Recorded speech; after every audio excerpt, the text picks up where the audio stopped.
Fire کرتے ہوئے ہم تہخانوں کی سیڑھیوں تک پہنچے۔ اس دوران میں ہمارے گاڑی بان رشمت کو ایک گولی لگی اور گردن چیر کر نکل گئی۔ وہ پٹ سے میرے قدموں میں گرا۔ میں نے اس کا ایک بازو پکڑا اور کھینچتا ہوا سیڑھیاں اتر گیا۔ چند لمحوں کے لیے ہم محافظوں کی اندھا دھند فائرنگ سے محفوظ ہو گئے تھے۔ مجھے معلوم تھا بڑا جاتری نعقوب مالکی اس وقت ان تہخانوں میں ہی کہیں موجود ہوگا۔ ہم اس تک پہنچ جاتے تو موت اور زندگی کی اس جنگ میں ہمارا پلڑا بھاری ہو سکتا تھا۔ کسی نے سچ کہا ہے، خدا جب دیتا ہے تو چھپڑ پھاڑ کر دیتا ہے۔ مجھے صرف نعقوب مالکی کی خواہش تھی، لیکن جو کچھ ملا وہ بہت زیادہ تھا، بلکہ شاید میں اس سے زیادہ کی خواہش کر ہی نہیں سکتا تھا۔ اچانک ہمارے پہلو میں ایک مضبوط چوبی دروازہ زوردار آواز سے کھلا اور مجھے نیم تاریکی میں ایک سرمنڈے جاتری کا حولہ نظر آیا۔ یقیناً وہ صورتحال جاننے کے لیے باہر نکلا تھا۔ میں نے رائفل کا بٹ اس کے تھوبڑے پہ رسید کیا اور تیزی سے اندر داخل ہو گیا۔ میرے پیچھے پیچھے میرے تمام ساتھی بھرا مار کر اندر آ گئے۔ صفدر نے پھرتی سے دروازہ بند کر کے اندر سے کنڈی چڑھا دی۔ جاتروں کے اندر ہونے والی یہ کارروائی 15-20 سیکنڈز میں ختم ہو گئی تھی۔ خوب اندھیرے میں ہم کچھ دیکھ نہیں پا رہے تھے، لیکن صاف پتہ چل رہا تھا کہ اس ہال نما تہخانے میں 3-4 درجن خوابدیدہ اور نیم خوابدیدہ افراد موجود ہیں۔ یقیناً ان میں اکثریت جاتریوں کی تھی۔ وہ بدحواس آوازوں میں بول رہے تھے اور ایک دوسرے سے ٹکرا رہے تھے۔ میں نے اپنی رائفل سے ایک ہوائی برسٹ مارا تو ہال نما تہخانہ لرز اٹھا اور وہاں موجود ہر فرد کو سانپ سونگھ گیا۔ ٹارچیں جلاؤ، میں نے صفدر اور زری گل کو حکم دیا۔ چند لمحے بعد ٹارچیں روشن ہو گئی اور تہخانے کی تاریکی نیم اجالے میں بدل گئی۔ تہخانے کا منظر غیر معمولی طور پر حوصلہ افزا تھا۔ بڑے جاتری خاران اور قائم مقام جاتری نعقوب سمیت یہاں قریباً 20 اہم ترین جاتری موجود تھے۔ اس کے علاوہ وادی کے وہ معزز اور متمول افراد بھی تھے جنہیں جاتریوں سے خاص قرب حاصل تھا۔ یہ سب لوگ نشے میں مدہوش تھے۔ کچھ کچی نیند سے جاگے تھے اور کچھ شاید ابھی سونے کی تیاری کر رہے تھے۔ ایک بھرپور جشن خرافات کے بعد وہ سب نڈھال نظر آ رہے تھے۔ اب ان کی اس کیفیت میں بے پناہ خوف کی کیفیت بھی شامل ہو گئی تھی۔ پہلے انہوں نے جاتروں کے صحن سے اندھا دھند فائرنگ کی آوازیں سنی تھی اور اب مسلح افراد نے زبردستی یہاں گھس کر دروازہ اندر سے بند کر لیا تھا۔ ان کے تو وہم و گمان میں بھی نہیں تھا کہ کسی بھی وجہ سے اور کسی بھی حالت میں ان کے ساتھ ایسی بدتمیزی ہو سکتی ہے۔ تہخانے کا بند دروازہ اب زور زور سے کھٹکھٹایا جانے لگا اور باہر سے غضبناک محافظوں کی چیخ و پکار سنائی دینے لگی۔ زری گل شدید زخمی رشمت کو بھی اٹھا کر اندر لے آیا تھا۔ اس کے لہو سے تہخانے کا دبیز قالین سرخ ہوتا جا رہا تھا۔ اچانک جاتریوں کے ایک جوشیلے عقیدت مند نے جان چاول سے رائفل چھیننے کی کوشش کی۔ میں نے بے دریغ اس پر فائر کر دیا۔ سینے پر 2 گولیاں کھا کر وہ پشت کے بل دیوار سے ٹکرایا اور پھر مردہ چھپکلی کی طرح پٹ سے قالین پر گر گیا۔ تہخانے میں موجود ہر فرد کا چہرہ ایک دم موت کا منظر پیش کرنے لگا۔ جو جہاں تھا وہیں پتھر کا بت بن کر رہ گیا۔ خبردار، جو حرکت کرے گا اس کا یہی انجام ہوگا۔ جس کسی کے پاس کوئی آتشی ہتھیار ہے وہ دروازے کے پاس رکھ دے، میں نے دھاڑ کر کہا۔ زری گل نے ٹوٹی پھوٹی مقامی زبان میں میرے الفاظ کا ترجمہ کرنے کی کوشش کی۔ تہخانے میں موجود افراد میں سے کسی نے حرکت نہیں کی اور نہ ہی کوئی ہتھیار پیش کیا۔ میں نے ٹارچ کے روشن دائرے میں رشمت کو دیکھا۔ وہ آخری سانسیں لے رہا تھا۔ گولی اس کا نرخرا چیر کر گزر گئی تھی۔ اس کے لیے کچھ نہیں کیا جا سکتا تھا۔ زری گل اور جان چاول دونوں کے ہونٹوں سے خون بہہ رہا تھا۔ دیگر ساتھیوں کے چہروں پر بھی ہلکی پھلکی خراشیں موجود تھی۔ یہ خراشیں اور چوٹیں دراڑ کے آہنی پھاٹک سے ہونے والے تصادم کی نشانی تھی۔ روشنی میں ہم پہلی بار ایک دوسرے کے چہرے دیکھ رہے تھے، لہٰذا ان چوٹوں سے آگاہ ہو رہے تھے۔ میں نے زری گل سے کہا، باہر موجود محافظوں کو بتاؤ، تہخانے میں بڑے جاتریوں سمیت ہر شخص ہمارے نشانے پر ہے۔ اگر دروازہ توڑنے کی کوشش کی گئی تو ان میں سے ایک حرامی بھی زندہ نہیں بچے گا۔ زری گل بند دروازے کے پاس کھڑا ہو گیا اور اس نے یہ بات بڑے جوش و خروش سے محافظوں تک پہنچا دی۔ یقیناً زری گل کی بات سمجھ لی گئی تھی، کیونکہ اس کے بعد دروازے پر باہر سے کی جانے والی اندھا دھند زور آزمائی ختم ہو گئی۔ میں نے خاران سمیت 5 بڑے جاتریوں کو حاضرین میں سے علیحدہ کر دیا اور ان کی جامع تلاشی لینے کے بعد انہیں ہال کے ایک گوشے میں زمین پر بٹھا دیا۔ اس کے بعد صفدر رائفل بدست ان کے سر پر کھڑا ہو گیا۔ میرے کہنے پر زری گل نے حاضرین کو سمجھا دیا کہ ان میں سے کسی کی بھی غلط حرکت کا مطلب یہ ہوگا کہ 5 بڑے جاتری جان سے جائیں گے۔ میرے اس اعلان نے حاضرین میں ہلچل مچا دی۔ ان میں سے کچھ کے چہرے جوش سے تمتمانے لگے اور کچھ کی آنکھوں میں خوف سے مٹایا۔ خوف یقیناً اس بات کا تھا کہ ہم بلند مرتبت اور عظیم الشان جاتریوں کی شان میں زبردست گستاخی کر رہے تھے اور اس گستاخی سے دیوتاؤں کا غضب جوش میں آ کر یہاں موجود ہر ذی نفس کو خاکستر کر سکتا تھا۔ جن حاضرین کے چہروں پر جوش نظر آ رہا تھا وہ یقیناً ہمیں ہماری گستاخی کی سزا دینا چاہتے تھے، لیکن صورتحال کے ہاتھوں مجبور تھے۔ ان میں سے موٹی گردن اور سرخ چہرے والا ایک شخص پشتو جانتا تھا۔ وہ اپنی جگہ سے اٹھ کھڑا ہوا اور والہانہ طرز سے بولا، تم لوگ ہر ہاتھ پات کر رہے ہو، ہمارے سامنے ہمارے مقدس بزرگوں کی توہین کرو گے تو ہم چپ نہیں رہ سکیں گے۔ اگر تم یرغمال بنانا چاہتے ہو تو ہمیں بناؤ، لیکن محترم یاتریوں کو یہاں سے جانے دو، ورنہ ہمیں۔ اس کی منہ کی بات منہ میں ہی رہ گئی۔ میری رائفل سے نکلنے والے سنگل شاٹ نے اس کی پیشانی کے عین درمیان میں سوراخ کر دیا تھا۔ وہ پشت کے بل اپنے ساتھیوں پر گرا۔ اس کی پیشانی سے خون کی دھار نکلی اور چند سیکنڈ میں آنکھیں پتھرا گئیں۔ مجھ پر سچ مچ وحشت سوار ہو چکی تھی۔ جو درندگی، سفاکی اور بے رحمی میں نے یہاں آ کر دیکھی تھی وہ ساری میری آنکھوں میں رقصاں ہو گئی تھی، اور اب میرے دل میں یہاں موجود کسی شخص کے لیے رحم کی رمق بھی موجود نہیں تھی۔ پیشانی پر گولی کھانے والا پشتو دان جنگلی چند لمحوں میں یوں بے جان ہو گیا جیسے وہ کبھی زندہ ہی نہیں تھا۔ بس اس کے دونوں پاؤں ہولے ہولے لرز رہے تھے۔ 8-10 سیکنڈ میں وہ بھی بالکل ساکت ہو گئے۔ اس دوسری موت نے حاضرین کی رہی صحیح ہمت بھی سلب کر دی تھی۔ وہ پتھریلی مورتیوں کی طرح اپنی اپنی جگہوں پر ساکت رہ گئے۔ چند لمحوں پہلے کچھ چہروں پر جو جوش و خروش نظر آ رہا تھا وہ بھی ایک دم غائب ہو گیا۔ ہم نے گنتی کی۔ تہخانے میں موجود کل افراد کی تعداد 38 تھی۔ ان میں وہ 2 خونچنکا لاشیں شامل نہیں تھی جو پچھلے 5 منٹ کے دوران میرے ہاتھوں سے گری تھیں۔ ان میں سے 20 اس وادی کے اہم ترین یاتری تھے۔ وہ اپنے مخصوص لبادوں اور صفا چٹ چہروں اور سروں کی وجہ سے علیحدہ ہی پہچانے جاتے تھے۔ میں نے ان سب کو 2 دیواروں کے ساتھ کھڑے ہونے کا حکم دیا۔ معمولی تذبذب کے بعد انہوں نے اس حکم پر عمل کیا۔ زری گل، جان چاول اور لی وانگ نے ان سب افراد کی جامع تلاشی لی۔ 2 خمدار خنجروں کے سوا کوئی ہتھیار برآمد نہیں ہوا۔ تہخانے کی دیواروں پر آویزہ 4 عدد منقش کلہاڑیاں بھی قبضے میں لے لی گئی تھیں۔ ان تمام افراد کو 11-11 کی 3 ٹولیوں میں تھوڑے تھوڑے فاصلے پر بٹھا دیا گیا۔ ان سب کے چہرے دیوار کی طرف تھے۔ ہماری اس کارروائی کے دوران ہمارا پرجوش ساتھی گاڑی بان رشمت آخری سانس لے چکا تھا۔ اس کی گردن سے بہنے والا خون قالین پر دور تک بکھرا تھا اور پتھرائی ہوئی بے نور آنکھیں چھت کو دیکھ رہی تھیں، یا شاید وہ چھت سے آگے ان دل پسند مناظر کو دیکھ رہی تھیں جو اس نے پکچر کارڈز پر دیکھے تھے اور سنبھال کر اپنے پاس رکھے ہوئے تھے۔ پشاور کا قصہ خانی بازار، لاہور کا شالامار باغ، کراچی کا کلفٹن، پیرس کا ایفل ٹاور، لندن کا ہائیڈ پارک اور نیو یارک کی فلک بوس عمارتیں۔ وہ تو اس یخبستہ وادی سے نہیں نکل سکا، شاید اس کی روح نکل گئی تھی اور اپنے خوابوں کی سرزمینوں پر پرواز کر رہی تھی۔ جاتروں کے صحن میں ہونے والے ہنگامے میں فنگ ہن کے بازو میں بھی کارتوس کے 2 چھرے لگے تھے، لیکن کوہنی کے قریب سے گوشت چھیدتے ہوئے گزر گئے تھے۔ جان چاول نے فنگ ہن کے زخم کا خون بند کر کے مضبوطی سے پٹی باندھ دی تھی۔ وہ پہاڑوں کی بلندیاں سر کرنے والی باہمت لڑکی تھی۔ اس زخم کو کوئی خاص اہمیت نہیں دے رہی تھی، تاہم میرا خیال تھا کہ چوٹ ٹھنڈی ہو جانے پر وہ خاصی تکلیف محسوس کرے گی۔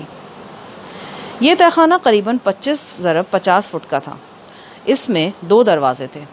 ایک تو وہی دروازہ تھا جس سے ہم داخل ہوئے تھے، دوسرا ایک پہلو میں تھا اور اندرونی حصوں کی طرف کھلتا تھا۔ دوسرے پہلو پر ایک مستطیل کھڑکی تھی۔ یقیناً یہ کھڑکی اس زمین دوز پورشن کی کسی راہداری میں کھلتی ہوگی۔ کھڑکی کے پٹ مضبوط لکڑی کے تھے اور اندر سے بند تھے۔ تہخانے کے فرش پر دبیز قالین تھا اور حسب رواج دیواروں پر بھی غالیچے منڈ دیے گئے تھے۔ یوں یہ تہخانہ آتشدان یا انگیٹھی کی غیر موجودگی میں بھی نیم گرم تھا۔ میں نے صفدر کے ساتھ مشورے کے بعد فیصلہ کیا کہ ہلاک ہونے والے دونوں مقامی افراد کی لاشیں باہر نکال دی جائیں۔ جان چاول نے کھڑکی کا ایک پٹ کھولا اور صفدر نے زری کے ساتھ مل کر دونوں لاشیں یکے بعد دیگرے باہر پھینک دیں۔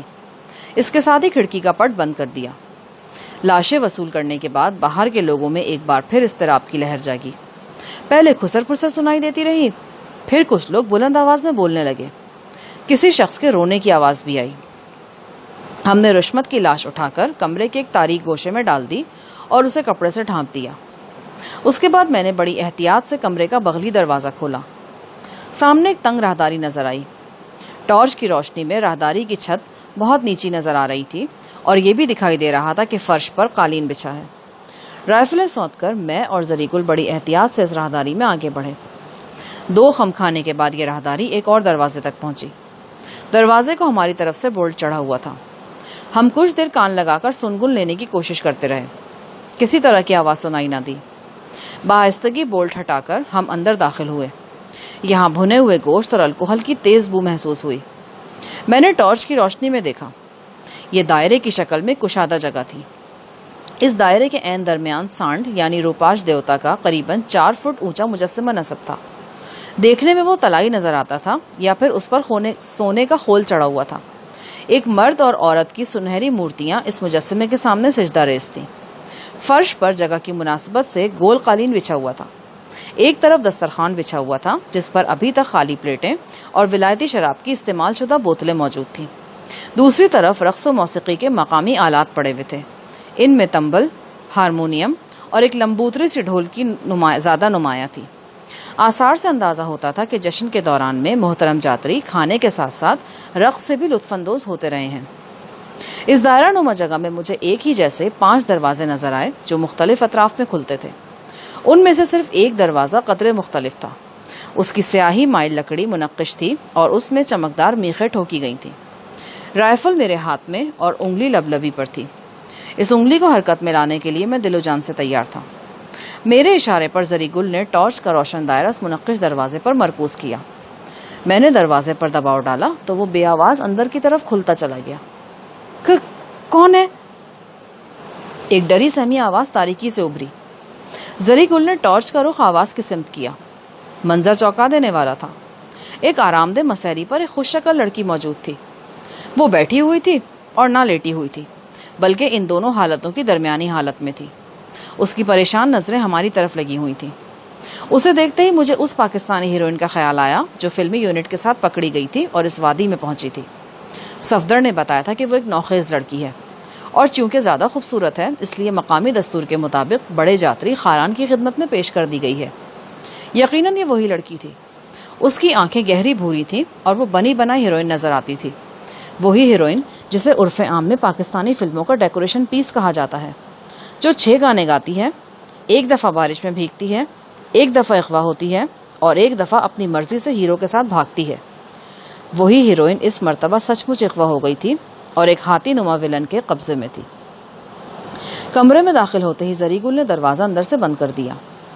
ہمارے ہاتھوں میں اسلحے کی موجودگی محسوس کر کے وہ مزید خوفزدہ ہو گئی۔ میں نے کہا، گھبرانے کی ضرورت نہیں، ہم تمہیں کوئی نقصان نہیں پہنچائیں گے۔ وہ ہمارے بے تحاشا بڑھے ہوئے بالوں کو دیکھ رہی تھی اور یہی سمجھ رہی تھی کہ ہم مقامی لوگ ہیں، لیکن اب ہمارے لب و لہجے نے اسے مخمصے میں ڈال دیا تھا۔ وہ ہماری طرف انگلی اٹھا کر بولی، تم یہاں کے رہنے والے نہیں ہو؟ ہرگز نہیں، ہم وہیں کے رہنے والے ہیں جہاں کی تم رہنے والی ہو اور جہاں کی فلم اسٹوڈیوز میں کام کرتی ہو۔ اے شہر لاہور، تیرے جانثاروں کو سلام۔ اس کی براؤن آنکھیں حیرت اور خوشی سے کھل سی گئیں۔ تم لاہور کے رہنے والے ہو؟ 110%۔ لیکن یہاں کیسے پہنچ گئے؟ یہ ایک لمبی کہانی ہے، تمہاری فلم کی طرح 3 گھنٹے سے پہلے ختم نہیں ہوگی، اور اس وقت ہمارے لیے ہر لمحہ قیمتی ہے۔ بہتر یہی کہ تم صرف ہمارے سوالوں کے جواب دو، تمہارے سوالوں کے جواب ہم پھر کبھی تمہیں دے کر قرضہ اتار دیں گے۔ میں کچھ سمجھ نہیں پا رہی۔ آہستہ آہستہ سب سمجھ جاؤ گی۔ فی الحال یہ بتاؤ کہ تمہارا نام کیا ہے؟ نام تو شاہدہ ہے، لیکن فلم میں آ کر روشنی ہو گیا ہے۔ ٹھیک ہے، روشنی چلے گا۔ اب یہ بتاؤ کہ تمہارے علاوہ یہاں اور کون موجود ہے؟ وہ تھوک نگل کر بولی، اس کمرے میں تو میں اکیلی ہوں، باقی کمروں میں بھی عورتیں ہی ہیں۔ کون عورتیں؟ 3 تو مقامی ہیں، ایک ہمارے یونٹ کی ہے، اس کا نام نیلم ہے۔ ابھی 2 گھنٹے پہلے یہاں جو جشن ہو رہا تھا نا، اس میں نیلم نے رقص کیا تھا۔ کون تھے رقص دیکھنے والے؟ وہی 5 بڑے پجاری۔ یہ 5 کمرے انہی کے ہیں۔ میں نے زری کے ہاتھ سے ٹارچ لے کر اچھی طرح اس کمرے کا جائزہ لیا۔ یہ کمرہ تقریباً اسی طرح کا تھا جس میں میں نے اس سے پہلے آنجہانی سردار پاناما کو دیکھا تھا۔ یہاں آرام دہ مسیری کے علاوہ قالین اور غالیچے موجود تھے۔ حیرت کی بات یہ تھی کہ ایک چھوٹا سا حمام بھی دستیاب تھا۔ ایک علیحدہ کمرے میں کھانے پینے کی اشیاء تھیں، ان میں شراب اور ڈرائی فروٹ سے لے کر ہنٹر بیف اور جوسز تک ہر شے موجود تھی۔ یہ ایک تعجب خیز امر تھا کہ اس قحط زدہ وادی میں جہاں لوگ چند نوالوں کے لیے ذلیل و خوار ہو رہے تھے، روپاش دیوتا کے پجاریوں کو ہر ضروری اور غیر ضروری چیز میسر تھی۔ جاتروں کے صحن میں لوگ بلک بلک کر اپنے بچوں کے لیے اناج مانگتے تھے اور اسی صحن کے نیچے جاتری عیش و آرام کرتے تھے۔ میں نے روشنی سے پوچھا، تمہارے یونٹ کے باقی لوگ کہاں ہیں؟ وہ آنکھوں میں آنسو بھر کر بولی، ان میں سے بہت سے تو مارے گئے اور جو باقی ہیں وہ یہاں سخت مصیبت کا شکار ہیں۔ کیا تم نے ان میں سے کسی کو دیکھا ہے؟ رقاصہ لڑکی نیلم کے سوا کسی کو نہیں دیکھا. میرا خیال ہے انہیں بیگار کرنے والوں کی حیثیت سے مقامی لوگوں میں تقسیم کر دیا گیا ہے. میں نے روشنی سے یہاں کی حدود اربع کے بارے میں پوچھا. ان کمروں تک آنے جانے کا صرف ایک ہی راستہ ہے. یہ وہ سرخ چوبی دروازہ ہے جو سیڑھیوں کے عین سامنے کھلتا ہے. روشنی یقیناً اس دروازے کا ذکر کر رہی تھی جس سے ہم تہہ خانوں میں داخل ہوئے تھے. اب یہ دروازہ ہمارے قبضے میں تھا. میں نے روشنی کی باتوں سے اندازہ لگایا کہ وہ ایک دل گردے والی لڑکی ہے اور ہر قسم کے حالات میں خود کو ایڈجسٹ کرنے کی صلاحیت رکھتی ہے. وہ ایک فلمی تتلی تھی. ایسی لڑکیاں آزمائش کے کئی مرحلوں سے گزر کر ہیروئن کے منصب تک پہنچتی ہیں. لہٰذا اپنی عزت و آبرو کا وہ تصور روشنی کے ذہن میں نہیں تھا جو ایک شریف گھریلو لڑکی کے ذہن میں ہوتا ہے. اپنے جسمانی استحصال کے سلسلے میں وہ زیادہ پریشان نہیں تھی، بلکہ شاید وہ اس مسئلے کو خاطر میں لا ہی نہیں رہی تھی. وہ صرف زندہ رہنا چاہتی تھی اور اس بدبودار وادی کے بدبودار لوگوں سے چھٹکارا پانا چاہتی تھی. اس کی باتوں سے پتہ چلا کہ مدہوش خاران کوئی 2 گھنٹہ پہلے تک اس کے پاس یہاں موجود تھا. اب سارے یاتری کسی مذہبی رسم کی ادائیگی کے لیے گئے ہیں. ممکن ہے کہ اب خاران بھی صبح سے پہلے واپس نہ آئے. میں نے روشنی کو اپنے ساتھ چلنے کو کہا تو وہ معمولی تذبذب کے بعد تیار ہو گئی. ہم جو بھی تھے اور جیسے بھی تھے، روشنی کے لیے بہرحال ان حیوان صفت لوگوں سے بہتر تھے. میں آپ کے بارے میں کچھ نہیں جانتی اور نہ یہ جانتی ہوں کہ آپ کیا کرنے جا رہے ہیں. بہرحال ہم وطن ہونے کے ناطے میں آپ پر اعتماد کرنا اپنا فرض سمجھتی ہوں. ہم تمہارے اعتماد پر پورے اتریں گے. آپ دونوں کے ہاتھوں میں رائفلیں دیکھ کر مجھے خوف آ رہا ہے. کہیں کوئی خون خرابہ تو نہیں ہونے والا؟ میں نے اسے تسلی دی. کیا یہ بہتر نہیں ہوگا کہ ہم نیلم کو بھی ساتھ لے چلیں؟ وہ ضرور جائے گی. تم اس کمرے کی نشاندہی کرو جہاں وہ موجود ہے. روشنی سلیپنگ گاؤن میں تھی. اس نے جلدی جلدی لباس تبدیل کیا، پھر اپنی کچھ ضروری اشیاء سمیٹ کر ایک اٹیچی میں ڈالی اور جانے کے لیے تیار ہو گئی. یہ اٹیچی یقیناً اس کا اپنا ہی تھا اور اسی کے ساتھ یہاں تک پہنچا تھا. ہم بڑے محتاط انداز میں کمرے سے نکلے. تمام دروازے بند تھے اور کہیں سے کوئی آہٹ سنائی نہیں دیتی تھی. اس خاموشی سے اندازہ ہوتا تھا کہ اس زمین دوز حصے میں باہر سے آنے والی کوئی آواز نہیں پہنچتی. اگر ایسا نہ ہوتا تو وہ ہنگامہ جو 1 گھنٹہ پہلے یاتریوں کے صحن میں بپا ہوا تھا روشنی کو بیدار کر دیتا اور ان دیگر عورتوں کو بھی جو اس زنان خانے میں موجود تھیں. باہر نکل کر روشنی نے ایک دروازے کی طرف اشارہ کیا. ہم نے آگے بڑھ کر دروازہ کھولا. یہاں رقاصہ لڑکی نیلم موجود تھی. اس نے بھی روشنی کی طرح ہماری آمد پر حیرت اور خوف کا مظاہرہ کیا، مگر ہمارے ساتھ روشنی کو دیکھ کر فوراً سنبھل گئی. نیلم کے ساتھ اس کمرے میں ایک ادھیڑ عمر خادمہ بھی موجود تھی. نیلم کے بقول وہ کچھ دیر پہلے تک اس کی مٹھی چاپی کرتی رہی تھی اور اب گہری نیند سو رہی تھی. غالباً اس گہری نیند میں تھوڑا بہت ہاتھ نشے کا بھی تھا. ہم نے اسے ڈسٹرب کرنا مناسب نہیں سمجھا. نیلم کو لے کر ہم بے آواز چلتے اس عشرت گاہ سے باہر نکل آئے. تھوڑی دیر بعد ہم واپس اپنے 38 عدد یرغمالیوں کے پاس پہنچ چکے تھے. 5 بڑے یاتریوں کو نکال کر وہ 33 تھے اور 11 کی 3 ٹولیوں میں بیٹھے تھے. زرغونہ بدستور ایک گوشے میں محو خواب تھی. صفدر، جان چاول اور لی وانگ رائفلیں تانے چوکس کھڑے تھے. صفدر بھی میری طرح مقامی زبان سے بالکل ناآشنا تھا.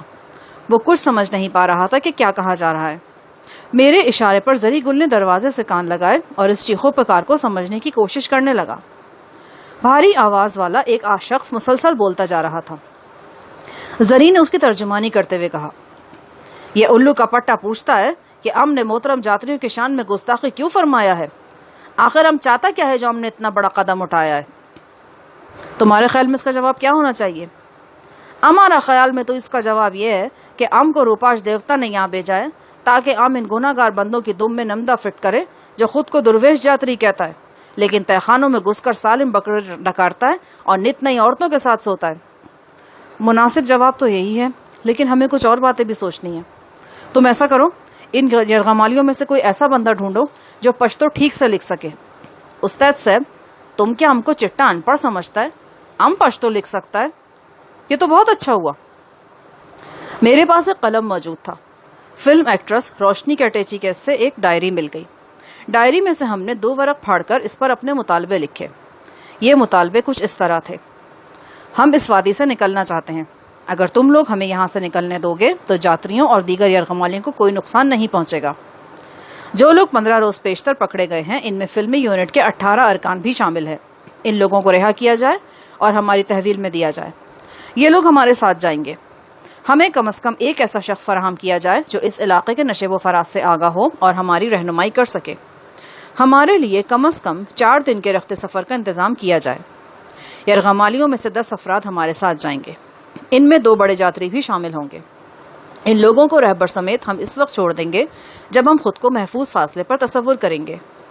ہم امن پسند لوگ ہیں اور خامخواہ کے بکھیڑوں میں پڑنا نہیں چاہتے. اگر ہماری جان بچ جاتی ہے اور ہم یہاں سے بحفاظت نکل جاتے ہیں تو ہم ان واقعات کو یکسر بھول جائیں گے. باہر کے لوگوں کو اور پولیس وغیرہ کو ہرگز یہ معلوم نہیں ہوگا کہ ہم کن حالات سے گزرے ہیں اور کہاں رہے ہیں. تم لوگوں کو ہمارے اس وعدے پر اعتبار کرنا ہوگا. اس کے علاوہ بھی چند چھوٹے چھوٹے مطالبات تھے. مثلاً یہ کہ ہمیں 3 عدد لالٹینیں یا گیس لیمپس فراہم کیے جائیں. ٹارچوں کے لیے 1 درجن سیل دیے جائیں. اپنے زخمی ساتھی کی مرہم پٹی کے لیے ضروری سامان مہیا کیا جائے. آخر میں واشگاف الفاظ میں بتایا گیا تھا کہ ہم رائفل بدست جاتریوں کے سر پر کھڑے ہیں. اگر تہہ خانے میں گھسنے کی کوشش کی گئی تو 5 بڑے جاتری سمیت 1 جاتری بھی زندہ نہیں بچے گا. مطالبے کے کاغذات دروازے کی نچلی درز سے باہر سرکا دیے گئے. ہمارے مطالبات میں کسی حد تک خود غرضی کا عنصر پایا جاتا تھا. یعنی ہم صرف اپنی اور اپنے چند ساتھیوں کی جان بچانا چاہتے تھے. باقی لوگوں سے ہمیں کوئی غرض نہیں تھی اور نہ اس بات سے کوئی مطلب تھا کہ یہاں کیا ہو رہا ہے. خود غرضی کی یہ جھلک میں نے ان مطالبات میں جان بوجھ کر رکھی تھی. اس سے ہمارے دشمنوں کو یہ تاثر مل سکتا تھا کہ اگر ہماری جان چھوٹ گئی تو ہم مزید کسی جھمیلے میں نہیں پڑیں گے اور یہاں پیش آنے والے واقعات کو ماضی کا حصہ سمجھ کر صبر شکر کر لیں گے. اپنے مطالبات پیش کرنے کے بعد ہمیں نتیجے کا انتظار ہونے لگا. 5-10 منٹ گزرے تھے کہ اچانک بڑے جاتری خاران کا پیمانہ صبر لبریز ہو گیا اور وہ ہماری طرف منہ پھیر کر زور زور سے چلانے لگا. اس کا لہجہ دھمکی آمیز اور آنکھیں شعلہ فشاں تھیں. میں نے زری گل سے پوچھا, کیا کہہ رہا ہے تیرا صاحب کا سسر؟ پاگل ہو رہا ہے. کہتا ہے عام صاحب عبرتناک موت مرے گا اور کتوں کی طرح بستی کی گلیوں میں گھسیٹا جائے گا. زری گل, ایک تو تیری رشتہ داری مار گئی یار. اگر یہ تیرا صاحب کا سسر نہ ہوتا نا تو ابھی اسے مرغا بنا کر کوئلوں پر روسٹ کر دیتا. زری گل بیزاری سے بولا, اب ہمارا کیا رشتہ داری؟ جس بے وفا سے پیار کیا تھا وہی اپنی نہ بنی. صفدر زندہ دلی سے بولا, زری گل, یہاں وہ گانا بہت فٹ آتا ہے, وفا جن سے کی بے وفا ہو گئے, وہ وعدے محبت کے کیا ہو گئے. ویسے مسئلہ کیا ہے پیارے؟ سب کچھ اپنے بس میں ہے. اگر تو چاہتا ہے تو وہ ابھی کچے دھاگے سے بن کر یہاں چلی آئے گی. نہیں صفدر صاحب, جہاں پیار ہوتا ہے وہاں زبردستی نہیں کیا جاتا اور جہاں زبردستی ہوتا ہے وہاں پیار نہیں ہوتا. اگر ہمارے پیار میں طاقت ہوتا تو وہ ہماری خاطر یہ وادی چھوڑنے کو تیار ہو جاتا, لیکن ایسا نہیں ہوا. یار کیا بات کرتا ہے؟ اگر تیرے پیار میں طاقت نہ ہوتی تو... میں نے فوراً انگلی کے اشارے سے صفدر کو خاموش کرا دیا. وہ غالباً کلثوم کی ناکام خودکشی کا ذکر کرنے جا رہا تھا. اسے ابھی معلوم نہیں تھا کہ میں نے یہ بات زری سے چھپا رکھی ہے. صفدر سمجھ گیا اور اس نے صفائی سے بات بدل دی. ہاتھی نما خاران ایک بار پھر ہاتھ نچا چاہ کر چلانے لگا. فرت غضب سے اس کا سارا جسم تھل تھل کر رہا تھا. میں نے سوچا اس کی تکلیف رفع کر دینی چاہیے. میں رائفل بدست اس کے سر پر پہنچا. اس نے نہ صرف حکم عدولی کرتے ہوئے دیوار کی طرف سے منہ پھیر لیا تھا بلکہ اٹھ کھڑا ہو گیا تھا. اس کا سفید چہرہ ٹارچ کی روشنی میں تمتما رہا تھا. اس کے پیٹ کا زخم شاید ابھی کچا تھا. جب سے میں نے اسے دیکھا تھا اس کا ایک ہاتھ مستقل پیٹ پر دھرا ہوا تھا. میں اس کے قریب پہنچ کر اس کی چیخو پکار کا جواب دینے لگا. یہ جواب ایک اچانک حرکت کی شکل میں تھا. رائفل کا وزنی دستہ بڑے زور سے خاران کی دونوں ٹانگوں کے درمیان لگا. وہ مچھلی کی طرح تڑپ کر قالین پر جا گرا. اس کے حلق سے کربناک چیخ نکل گئی. دونوں ہاتھوں سے مضروب جگہ کو دبا رکھا تھا اس نے. صفدر میرے ارادے کو پہلے بھانپ لیتا تھا. اس مرتبہ بھی بھانپ گیا اور میرے قریب کھڑا ہو گیا. مہا جاتری کو یوں تڑپتے دیکھ کر 2 جواں سال جاتری خود پر قابو نہ رکھ سکے اور چیختے ہوئے مجھ پر جھپٹے. ایک جاتری کے منہ پر صفدر نے رائفل کا کندہ اس زور سے مارا کہ اس کا جبڑا ٹوٹنے کی آواز پورے تہہ خانے میں گونجی. دوسرے جاتری کے سامنے میں تیزی سے جھک گیا اور اسے سر سے بلند کر کے دیوار پر پٹخ دیا. جاتری کے ہاتھ میں موٹے دانوں کی مالا تھی, ٹوٹ کر سارے تہہ خانے میں بکھر گئی. یہ واقعہ چشم زدن میں رونما ہوا تھا. یرغمالیوں میں ایک دم ہلچل پیدا ہوئی. شاید ان میں سے چند اور جوشیلے بھی اپنی جگہ سے حرکت کرنا چاہتے تھے مگر ہم غافل نہیں تھے. ہماری رائفلیں ایک لمحے میں موت کا بازار گرم کر سکتی تھیں. ہمارے خطرناک تاثرات دیکھ کر وہ اپنی جگہ تل ملا کر رہ گئے. نیچے لیٹ جاؤ, نیچے لیٹ جاؤ, میں نے دھاڑ کر کہا اور اس کے ساتھ ہی ایک یرغمالی کو بالوں سے کھینچ کر اوندھے منہ قالین پر لٹا دیا. زری نے میری ہدایت کا ٹوٹا پھوٹا مقامی زبان میں ترجمہ کیا اور رائفل کے شفاف اشاروں سے 4-5 مزید یرغمالیوں کو اوندھے منہ لیٹنے پر مجبور کر دیا۔ ان کی دیکھا دیکھی سارے افراد زمین پر لیٹ گئے۔ ان کی یہ پوزیشن ہمارے لیے زیادہ محفوظ اور اطمینان بخش تھی۔ جن 2 جاتریوں نے ہم پر ہلہ بولا تھا، انہیں جان چاول اور صفدر گھسیٹ کر ایک کونے میں لے گئے اور رائفل کے دستوں سے ٹھیک ٹھاک پٹائی کی۔ جب ان کے ناک منہ سے خون جاری ہو گیا اور وہ منت سماجت پر اتر آئے تو انہیں نیم جان کتوں کی طرح گھسیٹ کر دوسرے لوگوں کے درمیان لٹا دیا گیا۔ یہ بے رحم اور شفاق لوگ عہد قدیم کے فرما رواؤں کی طرح خدا کے پیدا کردہ آزاد انسانوں کو پابند کرتے تھے، اپنی راحت کے لیے ان کا خون چوستے تھے اور اپنی شغل کی خاطر ان کی ہڈیاں چباتے تھے۔ وہ کسی طور بھی قابل رحم نہیں تھے۔ بے شک وہ سارے ایک جیسے نہیں تھے، لیکن ان کی اکثریت تو ایسی ہی تھی، اور یہی اکثریت تمام معاملات کو کنٹرول کرتی تھی۔ فلم ایکٹریس روشنی اور نیلم اس صورتحال سے بہت خوفزدہ تھیں اور گوشے میں سکڑی سمٹی کھڑی تھیں۔ یقیناً یہاں پہنچنے سے پہلے وہ تصور بھی نہیں کر سکتی تھیں کہ جاتروں کے عزت مآب و بلند مرتبت جاتریوں کو پیٹ کے بل فرش پر لیٹے دیکھیں گی۔ وہ فضا میں خون کی بو سونگھ چکی تھیں اور ان کے رنگ زرد ہو رہے تھے۔ ہمارے مطالبات کا جواب قریباً 1 گھنٹے بعد آیا۔ حسب توقع یہ جواب تحریری شکل میں تھا۔ اس جواب سے صاف اندازہ ہوتا تھا کہ وادی کے مکین سخت خوف و ہراس کا شکار ہیں اور ہر صورت اپنے جاتریوں کی باعزت رہائی چاہتے ہیں۔ تحریری جواب سردار سدرت کی طرف سے تھا۔ زری گل نے یہ جواب پڑھ کر سنایا: تم لوگوں نے جو کچھ کیا وہ انتہا سے بھی کچھ زیادہ ہی ہے۔ اس اقدام کے بعد کسی شخص کے دل میں تمہارے لیے کوئی ہمدردی باقی نہیں رہی۔ تم نے جو مطالبات پیش کیے ہیں ہم ان پر غور کر رہے ہیں اور صبح تک تمہیں اس بارے میں آگاہ کر دیں گے۔ تم جانتے ہو سرنگ کے مخصوص علاقے کے سوا کہیں روشنی کرنے کی اجازت نہیں۔ بہرحال ہم تمہارے مطالبے پر تمہیں گیس لیمپ فراہم کر رہے ہیں۔ بیٹری سیل اور مرم پٹی کا بھی سامان مہیا کیا جا رہا ہے۔ ہم چاہتے ہیں کہ تم لوگ بڑے جاتری محترم خاران کو فوراً رہا کر دو۔ وہ زخمی ہے اور ان کی حالت خراب ہو سکتی ہے۔ اس کے علاوہ ناقوب مالکی بھی عمر رسیدہ اور بیمار ہیں۔ امید ہے تم ان دونوں کے سلسلے میں دانشمندانہ فیصلہ کرو گے۔ نیچے سدرت کے دستخط تھے اور وہی ناقابل فہم مہر تھی جو میں نے سب سے پہلے اپنی چرمی پٹی پہ دیکھی تھی۔ اس تحریر کے ساتھ وہ اشیاء بھی کھڑکی کے راستے ہم تک پہنچا دی گئیں جو ہم نے مانگی تھیں۔ ہماری مطلوبہ اشیاء کے بدلے میں سردار نے جو مطالبہ کیا تھا وہ کسی طور بھی ہمارے لیے قابل قبول نہیں تھا۔ خاران اور ناقوب مالکی کو رہا کر دیا جاتا تو اپنے دشمنوں پر ہمارا دباؤ ایک تہائی رہ جاتا۔ ان دونوں محترم حضرات کو بیمار اور زخمی بتایا جا رہا تھا، لیکن چند گھنٹے پہلے وہ تہخانے کے سب سے آرام دہ حصے میں موجود تھے، جام لنڈھا رہے تھے اور خوبصورت عورتوں کے تعاون سے روپاش دیوتا کو میں نے صفدر، زری اور جان چاول سے مشورہ کیا۔ اس مشورے میں یہ فیصلہ ہوا کہ چند بوڑھے اور غیر اہم افراد کو چھوڑ دیا جائے۔ اس کے علاوہ اس جواں سال جاتری کو بھی چھوڑ دیا جائے جو مار پیٹ کے بعد نیم بے ہوش تھا اور جس کی ناک سے گاہے بگاہے خون کے قطرے ٹپکتے تھے۔ یہ کل 7 افراد تھے۔ بڑی منصوبہ بندی کے ساتھ ان کو یکے بعد دیگرے کھڑکی کے ایک در سے باہر نکال دیا گیا۔ ان افراد کی رہائی کے 20 منٹ بعد ہی سردار سدرت بنفس نفیس تہخانے کے دروازے پر پہنچ گیا۔ اس نے آواز دے کر مجھے بلایا اور بند دروازے کی دوسری جانب سے بولا: میں بغیر کسی ہتھیار اور محافظ کے یہاں کھڑا ہوں، تم سے بات کرنا چاہتا ہوں۔ مجھے کیسے معلوم ہوگا کہ تم بغیر محافظ اور ہتھیار کے ہو؟ وہ بولا: تم جیسے چاہو تسلی کر سکتے ہو۔ ٹھیک ہے، تم کھڑکی کی طرف آؤ اور اپنے آدمیوں کو دروازے اور سیڑھیوں سے دور ہٹا دو۔ سدرت نے آدمی ہٹانے پر آمادگی ظاہر کی۔ میں نے دروازے کی کی ہول میں سے جھانکا۔ باہر تاریکی تھی، تاہم قدموں کی چاپ اور آوازوں سے اندازہ ہوتا تھا کہ مسلح افراد پیچھے ہٹ رہے ہیں۔ 2 گیس لیمپس روشن کروانے کے بعد میں نے کھڑکی کا ایک پٹ کھلوا دیا اور سردار سدرت کا انتظار کرنے لگا۔ جلدی سدرت کا ہیولا کھڑکی میں نظر آیا۔ میں نے ٹارچ کی روشنی اس کے چہرے پر ڈالی اور قریب چلا گیا۔ وہ غیر مسلح تھا۔ میں نے اسے اندر آنے دیا اور کھڑکی بند کر دی۔ سردار سدرت نے سمور کی کھال کا ایک اوور کوٹ پہن رکھا تھا۔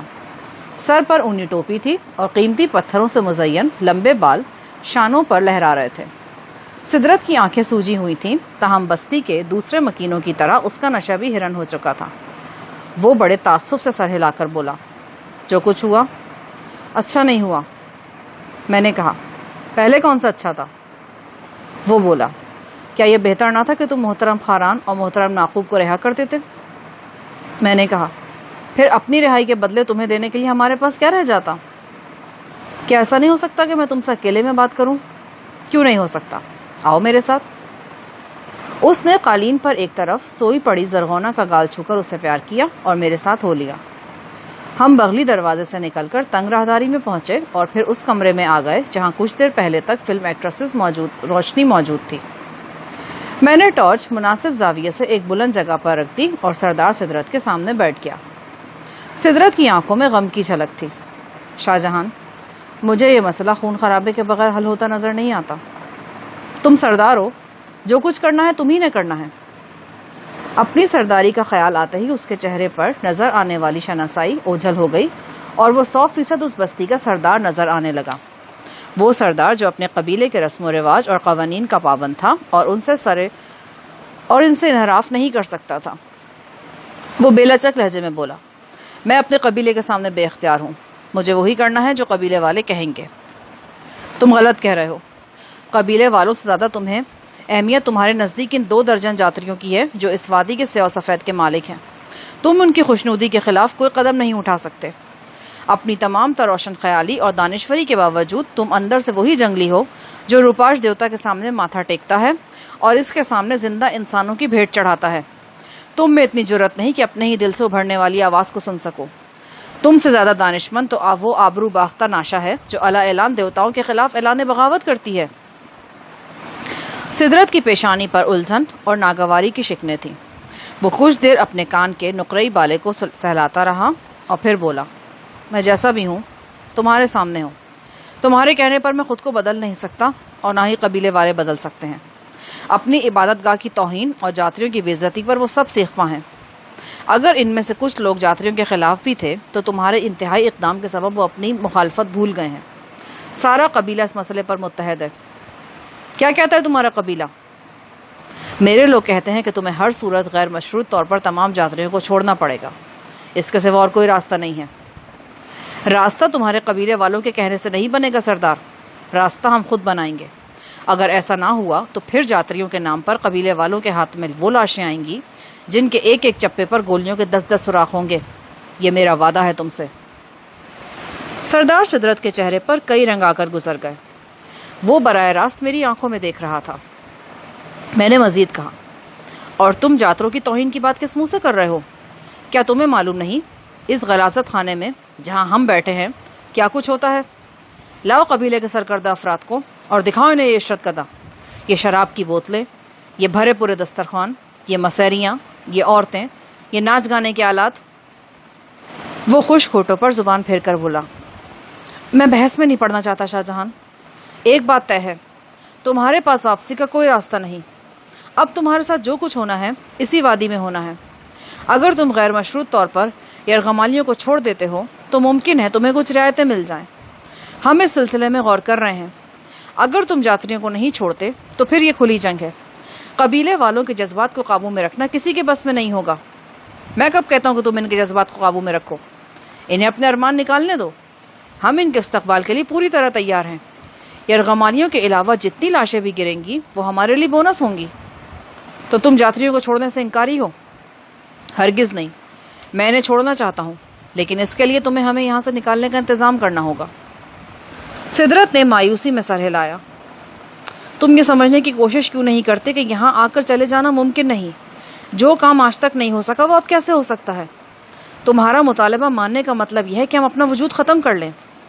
سردار، یہ ساری باتیں جو تم اب کہہ رہے ہو تمہیں اس وقت بھی سوچنی چاہیے تھی جب تم نے جاتریوں سے ڈر کر اپنے دوست کی بچی کو ہمارے حوالے کیا تھا۔ کیا مطلب؟ مطلب تم بھی جانتے ہو کہ جو کچھ ہوا ہے اس کی شروعات زرغونہ سے ہی ہوئی تھی۔ زرغونہ کی وجہ سے ہی ہم نے جاتری سے مار پیٹ کی اور اس کے اغوا کے مجرم ٹھہرے۔ جھیل پر ہمارے ہاتھوں جو افراد قتل ہوئے وہ بھی اس وجہ سے ہوئے کہ ہم وہ ذمہ داری پوری کرنا چاہتے تھے جو تم نے ہمیں سونپی تھی۔ ہم ننھی زرغونہ کو وحشی قاتلوں سے بچانا چاہتے تھے۔ ہم نے اسے بچایا اور اللہ نے چاہا تو آئندہ بھی بچائیں گے، لیکن تم سے مجھے ایسی باتوں کی توقع نہیں تھی جو تم آج کر رہے ہو۔ سدرت کے چہرے پر رنگ سا کر گزر گیا، تاہم جلد ہی وہ سنبھل گیا۔ دیکھو شاہ جہان، میں نے تم سے پہلی بات ہی یہ کہی تھی کہ تم زرغونہ کی حفاظت کرتے ہوئے کسی کو قتل نہیں کرو گے۔ اگر ایسا ہو گیا تو میں کچھ نہیں کر سکوں گا۔ جاتری کی مار پیٹ تک تو میں سنبھال سکتا تھا، لیکن اس کے بعد جو کچھ ہوا وہ حد سے زیادہ ہے۔ تمہیں ایسی نوبت آنے سے پہلے ہی خود کو محافظوں کے حوالے کر دینا چاہیے تھا، لیکن تم ایسا کیوں کرتے؟ تمہارے ذہن میں تو فرار کا منصوبہ پرورش پا رہا تھا. فرار کا منصوبہ بنانا ہمارا حق ہے، اور اس کے علاوہ میں نے جو کچھ کیا میں اس پر ہرگز شرمندہ نہیں ہوں. وہ سب کچھ وقت کی ضرورت تھا. میرے اور سدرت کے درمیان کافی دیر بحث ہوئی. اس بحث کا کوئی نتیجہ نہیں نکلا اور سردار سدرت بے انتہا اندیشے آنکھوں میں سمیٹ کر واپس چلا گیا.